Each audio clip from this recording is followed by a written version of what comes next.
Hello everyone, this is Professor Michel Jancy from the Department of Management Studies.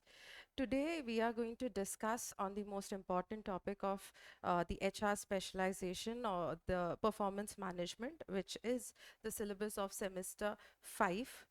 So in performance management today we are going to discuss the concept, its significance, objectives, prerequisites and characteristics. Now let us check what is performance management. Performance management is a strategic approach to ensure that goals are consistently met in an effective and efficient manner, which means as compared to performance appraisal, this is an ongoing continuous process.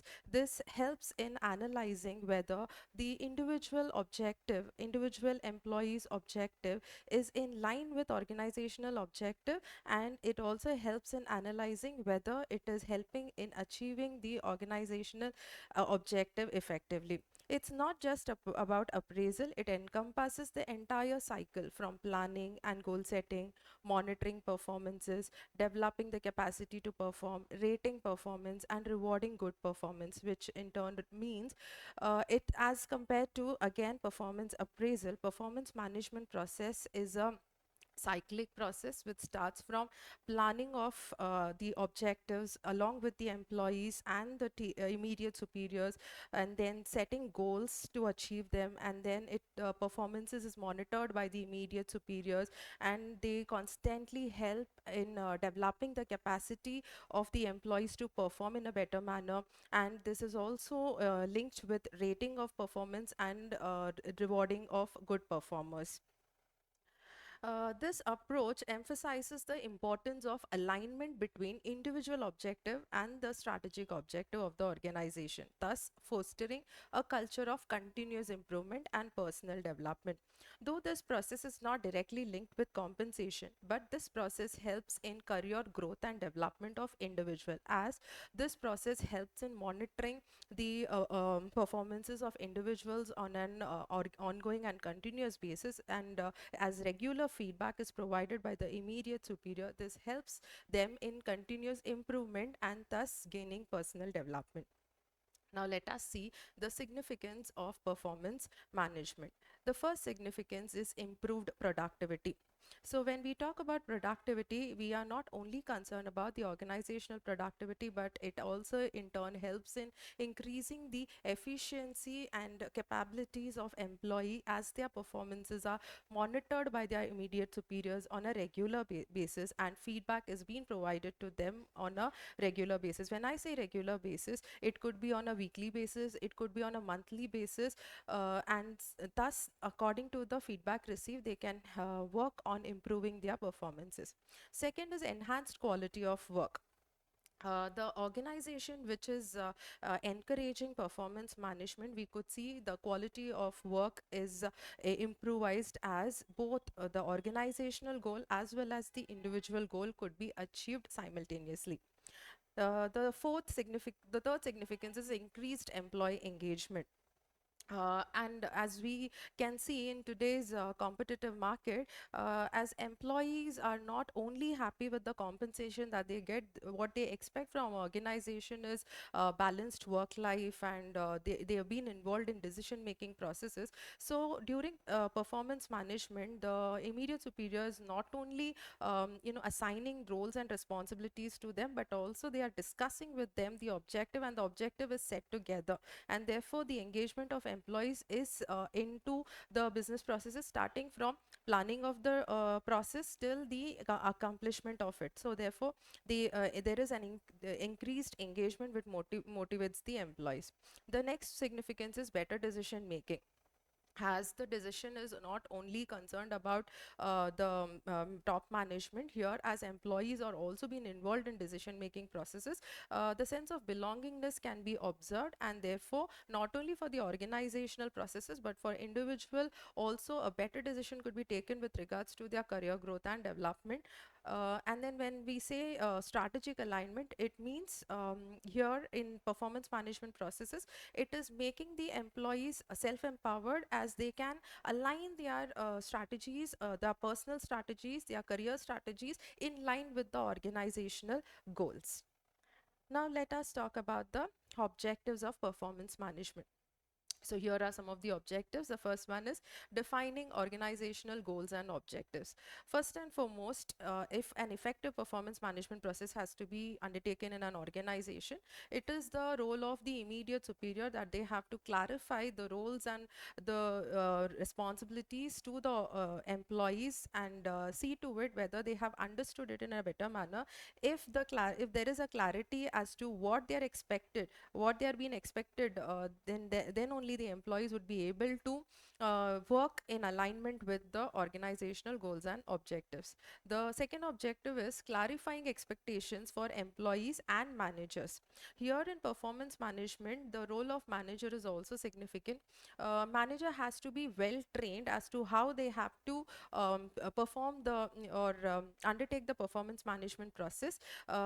When the role is being clarified to both employees and the managers, there will be clarity among both the parties, and therefore the expected work can be achieved.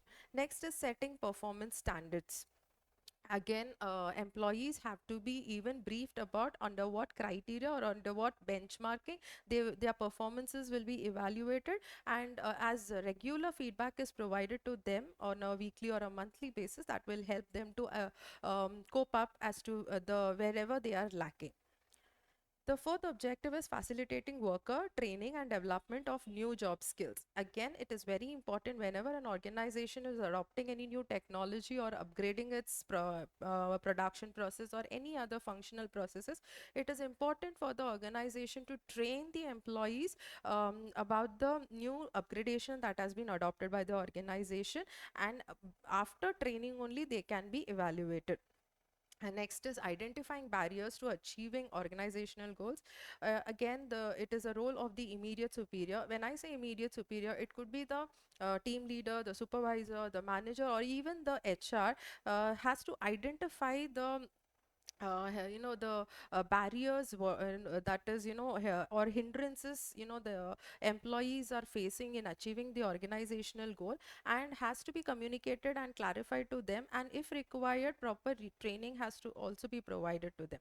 And then creating an administrative framework for decision making. So decision making here refers to whether the employee should get promoted, or whether the employee should be provided with incentives, or whether the employee salary should be hiked, or in some cases whether they have to be terminated. For taking such decision, again a proper report regarding the performances have to be documented and has to be submitted to the administrative or the organization, so that a proper decision could be taken. And next is boosting employee performance through an effective reward mechanism. As I already discussed that performance management is not directly linked with compensation, but as it is conducted on a weekly or monthly basis, and the documentation process is happening, that needs to be recorded by the HR. And when during performance appraisal, which is conducted annually or semi-annually, these informations regarding their performances and their trainings and the clarity that they have and how much they have achieved for achieving the organizational objective has to be taken into consideration while rewarding them. And the last point is increasing job satisfaction and employee retention.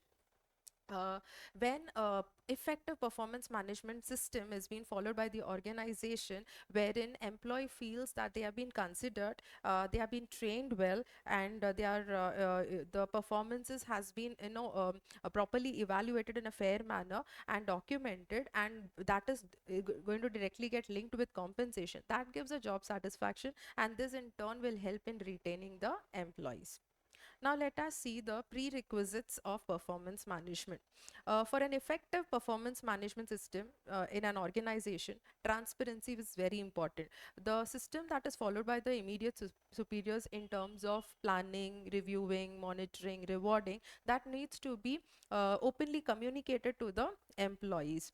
Next is clear organizational objective. If organization is expecting the employees to perform in a better manner, and their work has to be in line with organizational objective, then clarification of organizational objective is important. Next is performance management culture. As I said, performance management should be an ongoing process. It should be a continuous process. If you expect a continuous improvement in your organizational processes, then continuous performance management culture has to be adopted. Next is management support for effective implementation of this process. Definitely without the support of management it is not possible, as required resources has to be allocated and required training has to be arranged by the management. Employee involvement. Without here, two parties are involved. One is the immediate superior and second is the employee. Both the parties equal involvement is important. If I expect my employee to perform well, again the employee himself has to put in his effort in improving his skills. It should not be like he should not take it personally. If criticism is given, he should not take it personally. Define performance measures. The mechanism that is used to evaluate the performance of employees has to be clearly communicated to the employee. Effective communication. Communication here means clarity of the goal set and clarity on what needs to be achieved has to be communicated to the employee. And then recognition and reward system. Performance management should also be linked with compensation and reward system. That is where promotions, salary hike should depend on the performance management document. Now, let us see the characteristics of effective performance management system. So here are some of the characteristics. First is alignment with organizational goals. Individual employee goals should be in alignment with organizational goals. Then only proper performance management system can be achieved. Second is clear expectations and objectives. It is very important that your expectations from the organization in terms of rewards, recognition should be like in terms of achieving the organizational goals and objectives. The amount of contribution that you put in will reflect your expectation. Then ongoing feedback and communication, as performance management system is an ongoing process, ongoing feedback should also be provided. Employee development focus. This system particularly focuses on employee development. It helps in career growth and it focuses on career development. Then recognition and reward. Performance management system should be linked with recognition and reward in terms of promotion, salary hikes, and also transfers if required. The system should be easy to use. So the system should not be complicated, as in the system has to be clearly communicated and clarified amongst the employees, and a proper clarity should be there among the managers too. And performance management system should be flexible and adaptable with the changing environment and the business policies. The system has to easily adapt to the modification that has been expected. And last is data driven decision. It is as we know in this competitive world, everything is based on technology. So in this system, in this performance management system also, it is important to calculate all the important decisions, or the performances of the management with the help of technology, and it needs to be so that biasness can be avoided. With this we complete with performance management. Thank you.